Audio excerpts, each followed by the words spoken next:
નમસ્તે. તો આપણે બતાવી રહ્યા છીએ આ જે ફાંગનો વેલો કહેવાય. આમાં જે ફૂલ ઉગડે આ જંગલી એક વેલો કહેવાય. અને આમાંથી જે મુખી આ ઢોકળા બનાવે છે. બાળકો આંગણવાડીમાં પણ ખાતા હોય, ઘરે ખાતા હોય. આમાં આ ગામડિયામાં ખૂબ આનો ઉપયોગ કરે છે. અને સરદેવા નેશનલ જે પ્રાકૃતિક શીખ્યો પેલા ઉત્પાદન ભાજી અને આ એ જંગલમાં જોવા મળે છે.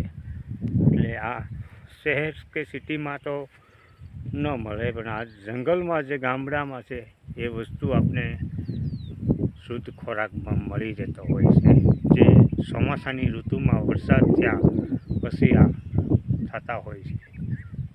આ રીતના વનસ્પતિ આપણે જે છીણમાં જે વરસાદ થયા પછી પશુ પક્ષીઓ જેને કુદરત છોણ આપી રહ્યો છે, ખોરાક આપી રહ્યો છે, એ આમાંથી ખાતા હોય છે. આના ઝીણા ઝીણા સફેદ મોતી જેવા પાકતા હોય અને એ બધા ખાઈ શકે.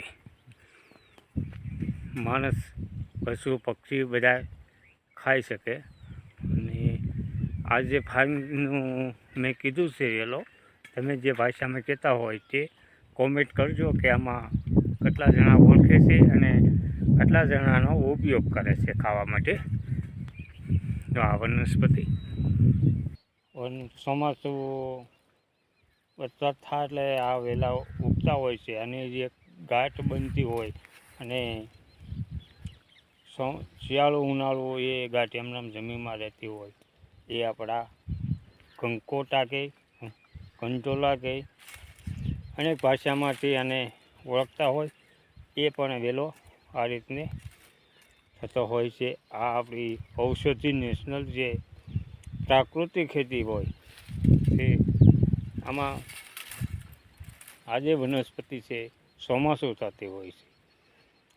એટલે જે ખોરાકરૂપી ઔષધિ અનેક ઔષધિઓ અને વેલાઓ ભાઈ એ બધી ચોમાસે થતી હોય છે.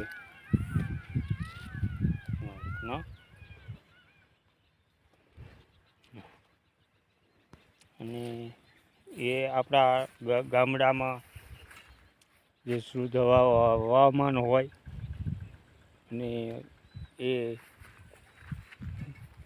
વરસાદ થાય એટલે એ ઉગતા હોય એવા આપણી પ્રાકૃતિક જે નેશનલ વાસેટીની ભાજી છે.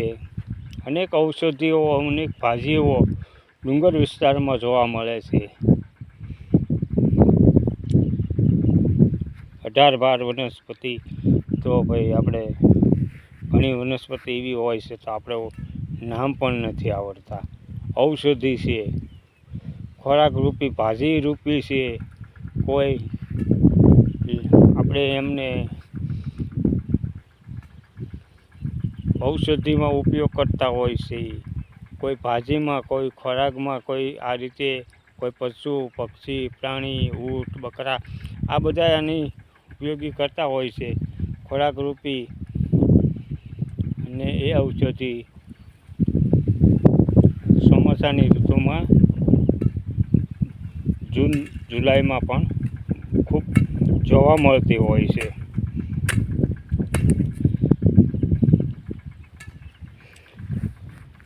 તો આમાં જે વનસ્પતિ ઓળખતા હોય ગામડામાં તો અમારે ઓળખતા હોય, પણ આ જે સિટી છે તેમાં આનો અત્યારે માર્કેટ 200 રૂપિયા 100 રૂપિયાનો કિલો વેચતા હોય. અમારે અહીંયા કુદરતે જે મફત આપેલી બક્ષિસ છે વીણી અને સિટી સુધી પહોંચતી હોય એ આપણું પ્રાકૃતિક આહાર છે. નેશનલ કુદરતી પાક ઉત્પાદનની થયેલું કોઈ બિયારણ કોઈ વાવતું ન હોય. પક્ષીઓ પાકે અને એ ખાતા હોય અને એ બીજી જગ્યાએ ઉગતા હોય એવા ફૂલ ફળાદી ભાજીઓ મારા ડુંગરમાં જોવા મળે છે. ભાવનગર જિલ્લો, જેસર તાલુકો. મારા વિડીયો ગમે લાઈક કરો, શેર કરો, કોમેન્ટ કરો અને સબસ્ક્રાઈબર કરો.